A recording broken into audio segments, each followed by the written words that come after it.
So let's talk about the last video that you guys seen, the mattress video, that I hate my mattress, or I bought a $3,000 mattress that I hate. So in that video, I'm happy to see that you guys seem to be enjoying these types of videos. But yeah, so in that video, I know somebody mentioned to me about coffee, and they asked, why don't I make coffee at home? I do. See, whenever you see this cup, it's either because I made coffee or I made tea at home.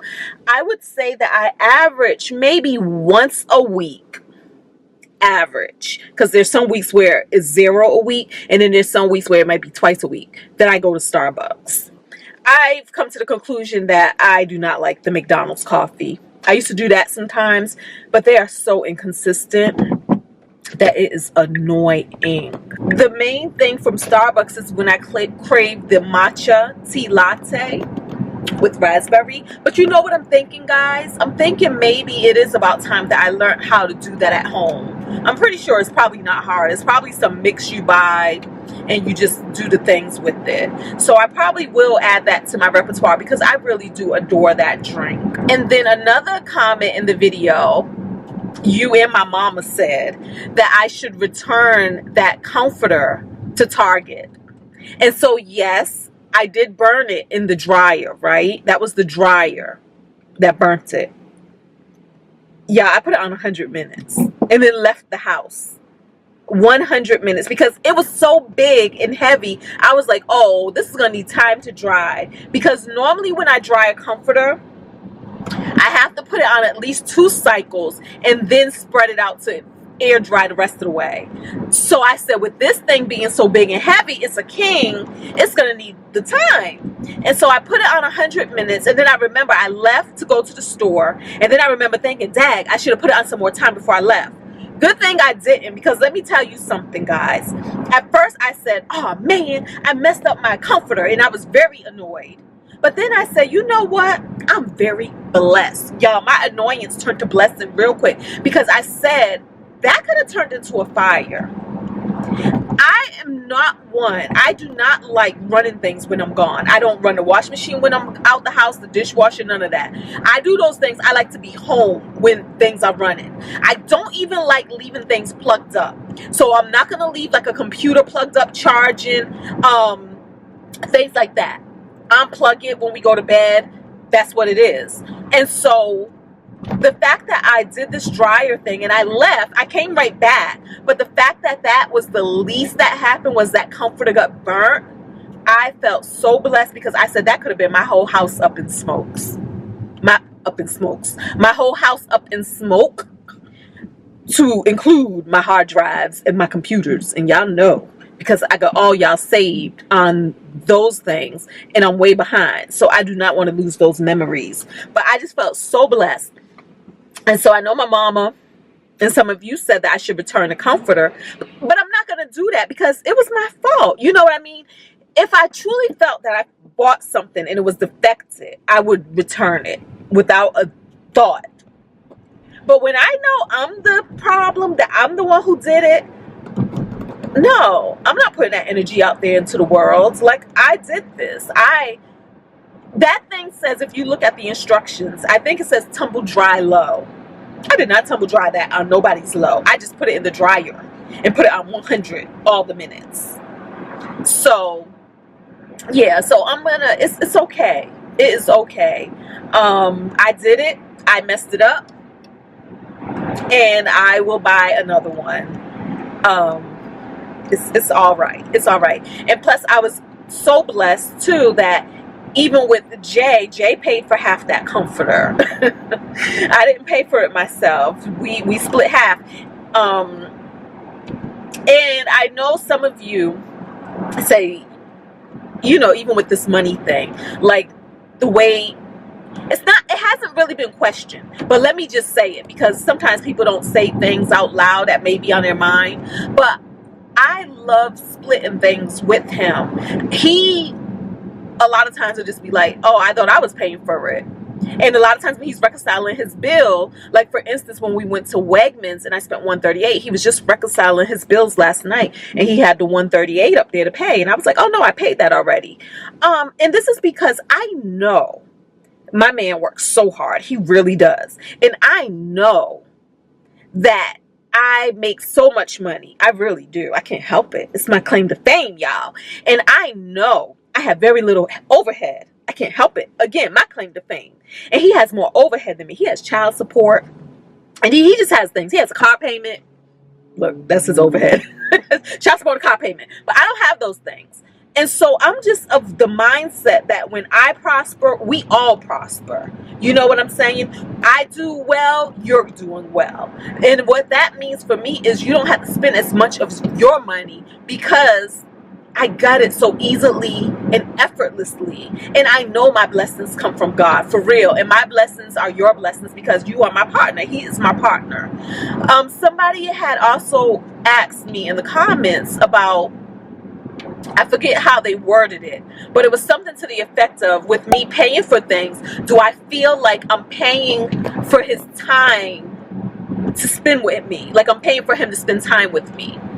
And the answer to that is no. Jay loves spending time with me, and I love spending time with him. And half the stuff we do don't cost a thing, don't cost a dime. For me, what it is I really do enjoy his company. He is so easy to be with. He takes care of me. So if I go a place with him, I already know he's driving, he's parking, he's doing the things. If I go a place with my girlfriends, I gotta take care of my daggone self. So I like being taken care of. Plus, he is funny to me. Like, we have interesting conversations. He be making interesting, funny remarks. He's funny. I enjoy spending time with him. And I said before that, even before I was doing a budget thing or showing you guys what I was spending my money on, a lot of times if I would see something I wanted to do, let's, for instance, case in point, Kev on Stage, right? Kev on Stage and that chick Angel came here for a comedy show. And I knew they were coming here and I wanted to go. So what I do is I don't go and look for who can come with me. I don't do that. I just go and buy the tickets. So I went and bought 2 tickets because at the time me and Jay were long distance. So I didn't know if that week that they were here, if it was going to be a week where he was going to be here. I didn't know. But I also knew that I would want to go with somebody. So I bought 2 tickets. And then I let my friends know too, just in case they wanted to go. And that's how it works. And so what happened is when the day finally came to go, I invited my friend Gwen because Jay wasn't here and I had an extra ticket and some of my other friends were already going. And so I invited her. And so we went. And I didn't say, girl, this is how much the ticket costs. Pay me back. No, it's on me. And I know she was like, oh, how much is it? Girl, it's paid for. It's on me. And the way she does it, she'll be like, okay, well then, food or drinks are on me. You know, we'll do something like that. So that's the same thing with my man. I'm not going to be like, oh, baby, I want to go here. I want to go there. Give me your money. Sometimes I do. But most times I don't. It's on me because it's in my budget. That's what a budget is for, guys. To see what can you afford and what can you afford to treat other people to. I don't say do that if that's not in your budget. I always say take care of yourself first. Take care of your debts first. Get yourself in a good, strong, healthy financial position first. And then after you do that, you have the room in your life to be abundantly giving. You know what I'm saying? To bring people along with you on the ride. That's what I'm saying. That's what I do. And let me give you another example. This is a dream that I want to do. So I write this down because I don't commit to nothing, y'all. I don't care how much money I make. I really need to feel the abundance in my life in order to do this. But this is what I want to do. I was looking at a video yesterday, editing our cruise video from when we went on the Adriatic Seas cruise. You can check out the video. It's only 6 minutes on sitting in a tree, right? In that video, we had a balcony room. And that sunrise was so freaking beautiful. The sky was like pink. The ocean looked like a nice milky pink and blues and purples. And it was just freaking gorgeous. And in that video, it reminded me about why I loved having a balcony room. Oh, this might have to be its own video. This is going long.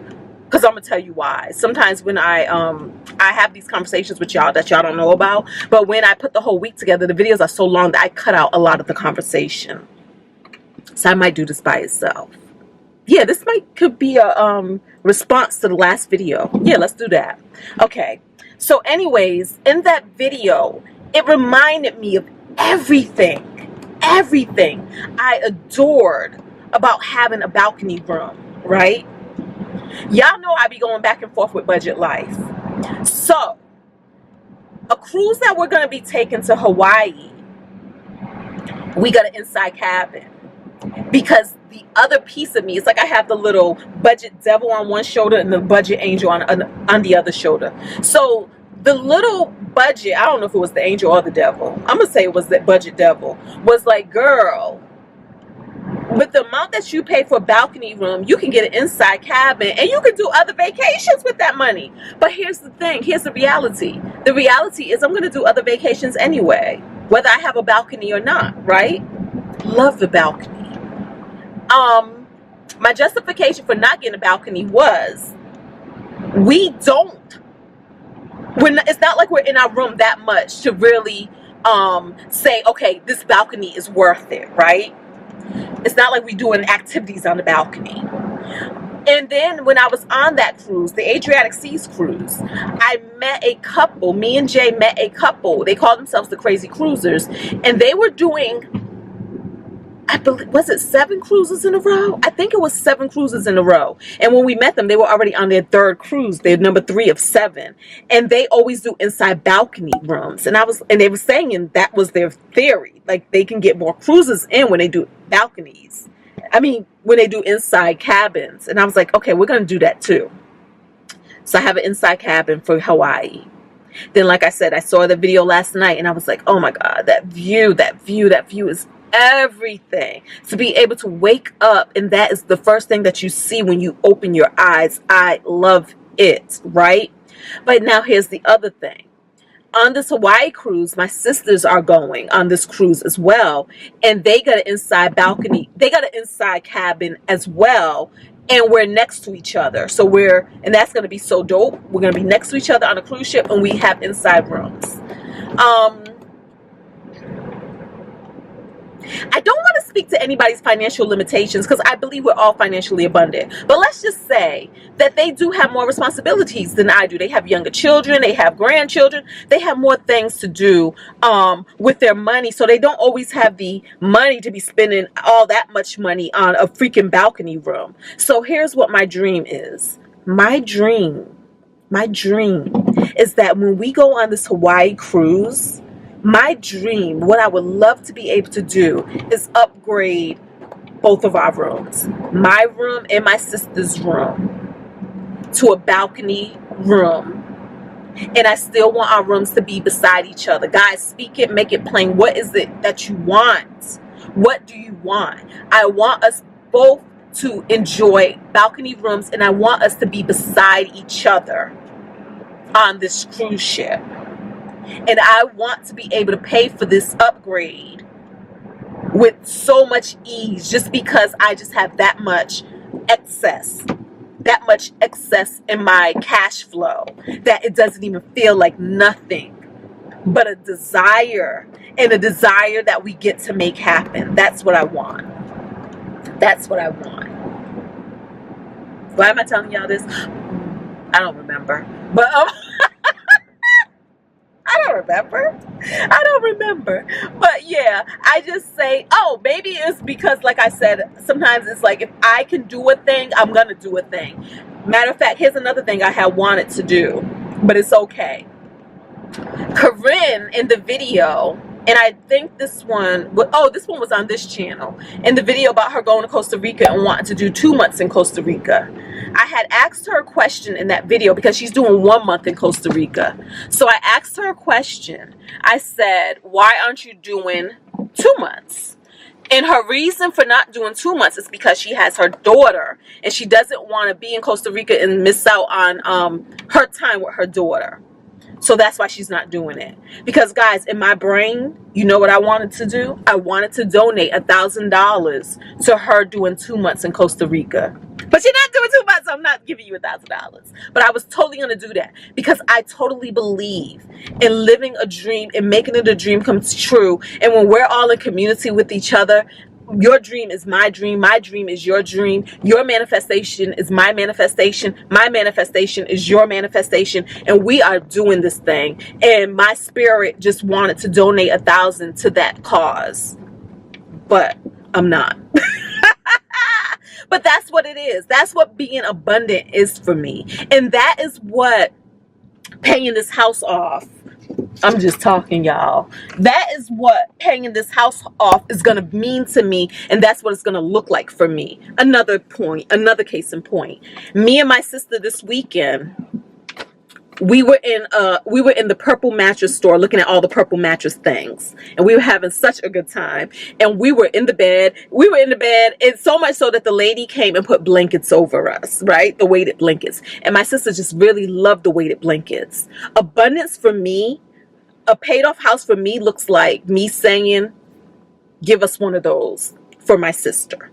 Me just buying this $300 blanket because it brought my sister so much joy, and she says that she keeps putting on her Christmas list and nobody gets it for her. But anyways, not that she wanted the $300 version, but that's what abundance looks like for me. The fact that because my money has no obligations, because my money has no commitments, that I can walk around and I can be outrageously giving to my people. That's what it is for me. And that's what I look forward to. But until that day, I'm keeping this in check. It's like, oh, well, you can kind of do that now. I kind of can, and I kind of do. I do it in smaller ways, though. I do it on smaller levels. But when I reach these financial goals that I want, that I set for myself, that's what it's going to look like for me. That's what it's going to look like. It's going to look like walking through the mall, seeing a thing, smiling at a thing, and getting a thing, or not overthinking a thing. But maybe I will still do that rule where you go home and you have a cool off period, and if when you go back and you revisit and it still sparks that same joy, go ahead and move on it, that sort of thing. But that's what it looks like for me, and that's what I can't wait for. That's the day I look forward to, you know what I mean? But I do it on micro levels now, because we always have the now, and we can always do something in the direction towards our dreams now. We can. And so that's what I practice doing. I believe, look, 18 minutes. I believe that was all. I believe that's what we had. I believe those were the comments that I remember off the top of my head that were made during that video. In the meantime, I appreciate y'all so much for being here with me, for watching these videos, for being part of this community, and for providing accountability. And I hope through these chats, I'm giving the same to you. I hope through these chats, you guys are inspired to do a thing, to move towards a thing, and to make more mindful decisions. And with everything you do, always keep gratitude on your hearts, on your tongues, in your mind. Gratitude is everything. It really is. It's a huge step, a huge piece in this thing we call manifesting our best lives, okay? Until the next video, y'all. Peace, thumbs up, subscribe, talk to me in the comments, all that beautiful stuff. Let me get to work. Bye.